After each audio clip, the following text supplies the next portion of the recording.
Okay, so today I'm going to be doing some stir-fried broccoli and carrots, and this is what we do in a tasting in Singapore. So we have just 2 cloves of garlic over here, unpeeled, right? And then we use these cruciferous vegetables because sometimes it's a little bit difficult to cook these. Sometimes it's too hard, too crunchy, or it becomes too soft, etc., etc. So with this baby, it's always perfect every time. So what we'll do first is I'll call out this recipe from Cookie Dough, and I just follow the instructions. I scroll down to stir-fried broccoli with carrot. So click on that, and then I click on start cooking. Basically, I just read and follow the instructions. That's all. Okay. So it says place 2 garlic cloves unpeeled. So I just remove my lid. So these are my garlic cloves. Like I say, they are unpeeled. I follow the instructions. However, I do cut the bottoms off to make sure that the garlic cloves are fine and that there's no like black bits inside. So I just chuck them in, close that, and I click on next. Insert measuring cup into mixing bowl lid. Then, so that's in it. Turn speed selector to speed 5. So I just basically follow the instructions.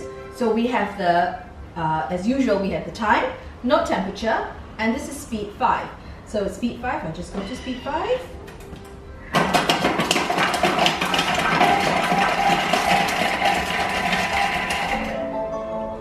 That's done.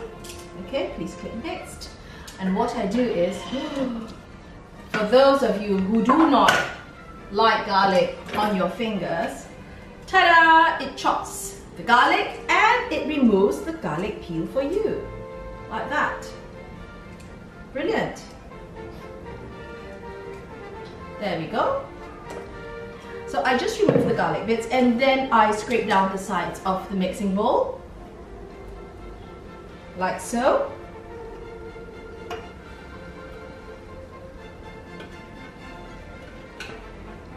Okay.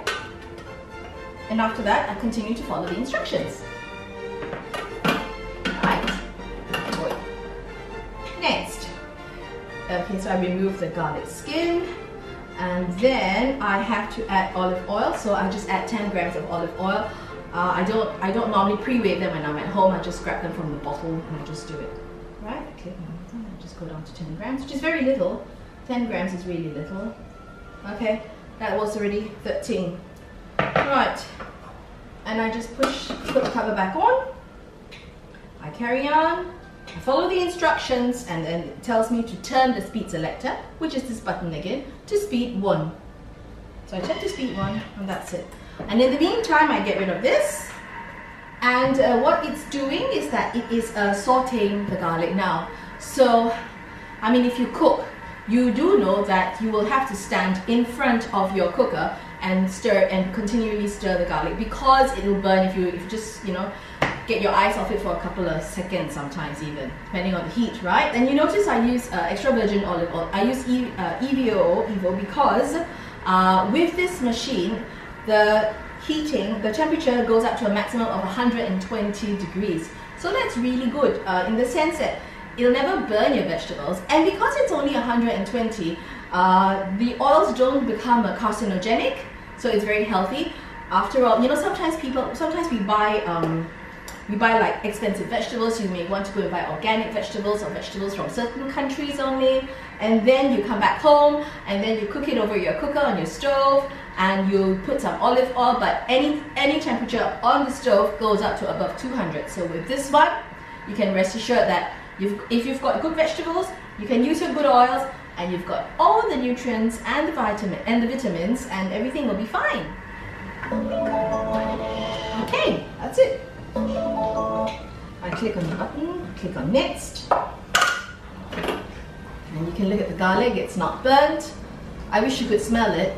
Well, I mean, if you like garlic, I wish you could smell it. Yeah. Okay. So, and after that, I add the broccoli florets, and I'll add the carrots as well.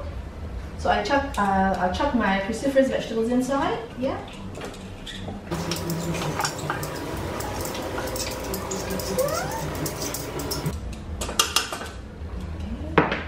And then I'll just go to next. I put my carrots, It calls for a 1/4 teaspoon of salt, but I don't usually use salt when I cook this.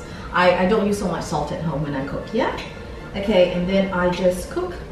And then I just follow the instructions. I read and I just follow the instructions. So it tells me to turn to the spoon speed.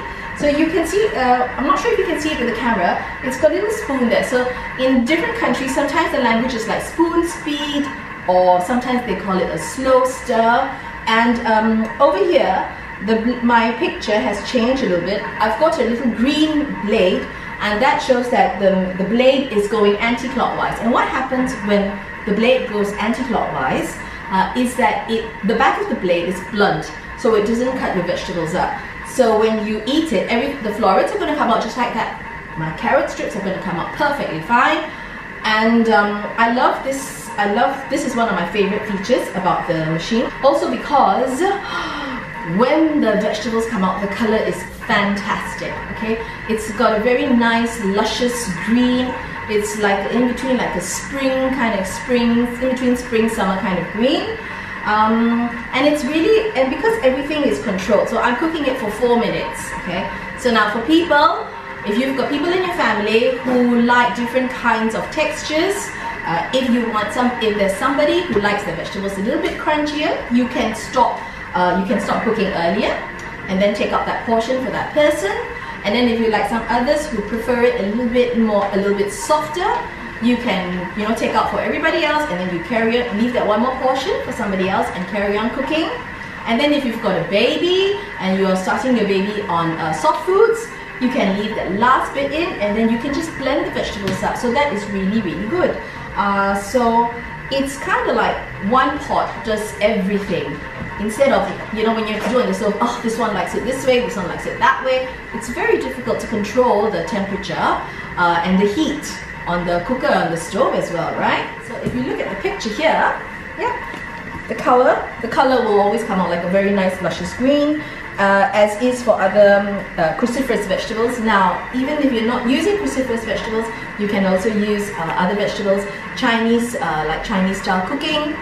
Green leafy vegetables is perfectly fine. And sometimes people say, oh, I want to put some prawns in, or I want to put some minced pork in, minced chicken. Sure, go ahead. Depending on how thin your pieces are, or how thick your pieces are, or the size of your prawns, that will determine when you start cooking with that. So if it's minced pork, I might just cook it when I'm doing the vegetables, the last bit. If it's prawns, depending on the size of the prawn, I might cook it when I am sauteing the garlic to get the flavor out of the prawns as well. So it's really up to you to just do your thing, pretty much. Okay, that's done. Let's see what it looks like.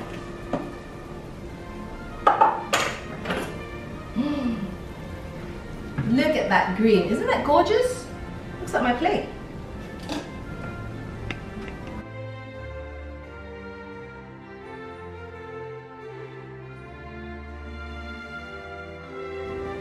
And there goes my bowl, nice and clean. You can have a look at the vegetables here. Yes.